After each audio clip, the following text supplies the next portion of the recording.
Norway is embarking on the largest roadway infrastructure plan in its history. In fact, it may be the largest road revamp in the entire world. With a budget of $47 billion, this new coastal highway is going to connect areas of Norway that used to take 21 hours to travel between. It's going to bypass 7 different ferry crossings and cut travel time down by half. But how exactly is this possible? Well, by essentially creating the world's first ever floating highway. From state-of-the-art floating tunnels to how they're dealing with safety concerns. Here's a look inside Norway's ambitious new project. The almost 700-mile trip between the Norwegian cities of Kristiansand in the south and Trondheim in the north typically runs about 21 hours if you're traveling at an average of 30 miles an hour. That's over $200 in gas for a small car to travel just one way. Since 60% of Norway's exported goods are produced in the west coast, where a third of Norway's population also lives, there's a lot of traveling between cities to keep the country running.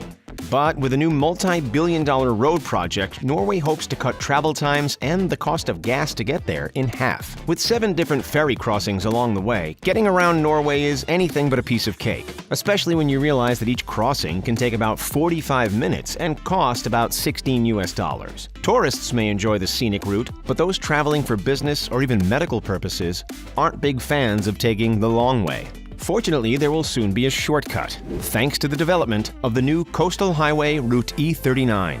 This $47 billion infrastructure project aims to replace the ferries with bridges and to create conventional tunnels as well as what could be the world's first floating tunnel to form the highway. The submerged roadway is essentially a pair of concrete tubes submerged about 100 feet below the water's surface. This new and more predictable transport system will be a great benefit to Norway's national economy. It'll connect cities in ways they haven't been before and create new patterns of habitation for the people living there. These new roads will also shorten the path to reach hospitals, jobs, and schools, creating a more stable and diverse economy and a lot of happy commuters. Norway also hopes that the new highway will increase their population.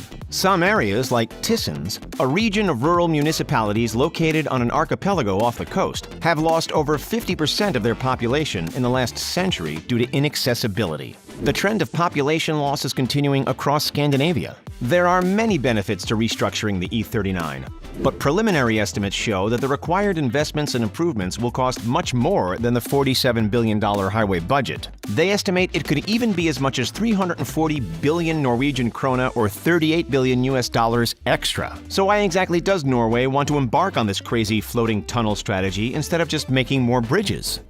Norway has a few environmental issues with making roads. First, the harsh weather conditions can be unpredictable, with roads often closing and ferries having to cancel their departure last minute due to snow, heavy winds, or high waves. This leads to people driving for hours only to be turned away at crossings and forced to put their plans on hold. Norway is also home to many deep fjords, which makes things like bridges necessary. But they can have a huge impact on the environment and be unsafe in those harsh weather conditions. To decrease environmental impact and maintain Norway's natural beauty, the best and most efficient highway is the one that's almost completely hidden. With this in mind, the innovative new design Norway is going with is known as a Submerged Floating Tube Bridge, or SFTB. Ariana Minaretti, a chief engineer in the Norwegian Public Roads Administration, told CBC that some stretches they have studied will have average-sized tunnels of about 5 to 6 kilometers long, while others might be only 600 meters long. She also explained that the Submerged Floating Tube Bridge was actually first conceptualized by naval architect Sir Edward Reed all the way back in 1886. It was proposed again in Norway in 1923, but the technology still wasn't quite ready for such a big project. Now, finally, the idea dating back more than a century is close to becoming realized. With bridges that span long distances, you need arches and suspensions at certain points. But for a submerged floating tunnel, if you do it absolutely correct and balance the weight of the structure with the buoyancy of the structure, it can go on forever, said Niels Erik Anders Ronquist, a professor of structural engineering at the Norwegian University of Science and Technology, who now works as a consultant on the new highway project. When a fjord is deeper than 100 meters or wider than 2 to 3 kilometers, the seabed is too deep for a traditional rock tunnel because it implies the use of a huge amount of land on the shores.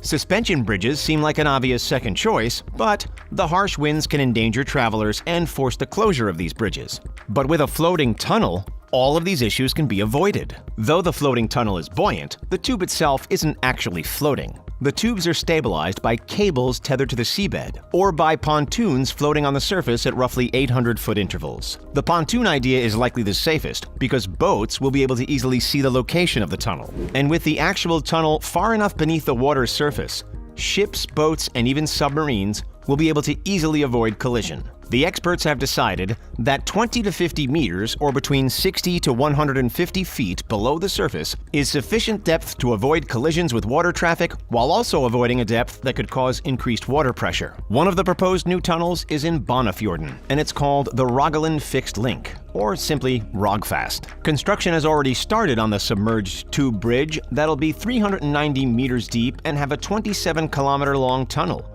making it the deepest and longest undersea road tunnel in the entire world. A spur connection to the island municipality of Kvitsøy will be included in the design, creating a place where people can exit the E39 to enter a small village. Like conventional tunnels, the floating tunnel will also have escape routes that motorists could take to return to the surface in case of an emergency. The Rogfast tunnel will have emergency exits every 250 meters, 820 feet, along with emergency lights and phones at various intervals. The work on this particular tunnel started in 2018 and was expected to be completed in 2026 for a cost of $2 billion. But with the project already overrunning cost estimates, it's now only expected to be completed by 2029. The government has proposed fundraising of an extra 1.3 billion Norwegian krone, or $145.5 million, and they plan to put a toll in place for 20 years after the tunnel's completion, with a fee of 150 krone per passage for light vehicles. That amounts to about $16, which is about the same price it would take you to hitch a ride on one of those ferries. The design for these submerged tunnels is definitely innovative, but with innovation comes a lot of brand new problems. Fires and explosions are a major concern, as escaping an underwater tunnel isn't exactly the easiest thing to do. Just imagine being stuck 150 feet underwater while disaster occurs. That possibility is enough to make even the most seasoned traveler anxious. Thankfully, Norway is already on the case to make sure their floating tunnels are as safe as possible. They have been testing small-scale fires and explosions in their tunnels to plan for cases where a truck is carrying dangerous goods or two large vehicles collide. They need to have a prepared and standardized exit strategy, as well as a response team that can quickly get down to the tunnels if anything goes wrong. Access for emergency services is absolutely crucial. However, the most challenging part of the design is getting to know the fjords and the best way to maneuver around or through them without causing any lasting environmental damage. Thankfully, the Norwegian Public Roads Administration has been studying Norway's natural landscape for years to best understand how automobiles and the environment can safely coexist. Even with their vast knowledge and research, the most challenging fjord to get right is the Sonja Fjord. At 3.7 kilometers wide and 1.3 kilometers deep at its lowest point. Nicknamed the King of the Fjords, it's the largest and deepest fjord in Norway, as well as the hardest to build upon. Experts are still evaluating whether some fjords, like this one, are even suitable for a submerged floating tube bridge. While they may be in the process of creating these tunnels, research is nowhere near complete. The Coastal Highway Route project is collaborating with 3 of the largest universities in the Nordic region: the Norwegian University of Science and Technology, the University of Stavanger, and Chalmers University of Technology. They have about 50 PhD candidates working on solving different engineering challenges related to the E39 project, including how to maintain the tunnels once they're constructed and make sure they never break. The group is also working on solving general roadway infrastructure issues in Norway, including the development of intelligent transport systems, using solar energy to create ice-free road surfaces in winter, and how to digitally operate and maintain their road structures. It's a lot of work, but figuring out all of these issues looks like it's going to be completely worth it for Norway. A continuous E39 highway that's accessible 24/7 despite harsh weather conditions will please inhabitants and tourists alike.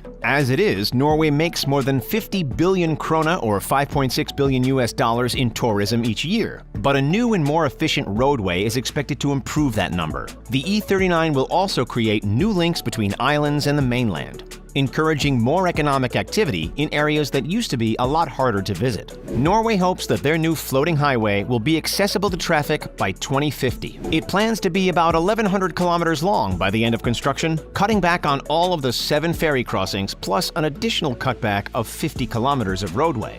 While this ambitious project might be the first structure of its kind, it definitely won't be the last. Engineers in Italy and China are already pursuing similar concepts. Now the only question is, who will finish first? Would you drive in one of these floating tunnels, or would you rather take the scenic route? Let us know in the comments section down below. And don't forget to hit that like button and subscribe to The Richest for more. Thanks for watching, and we'll see you next time.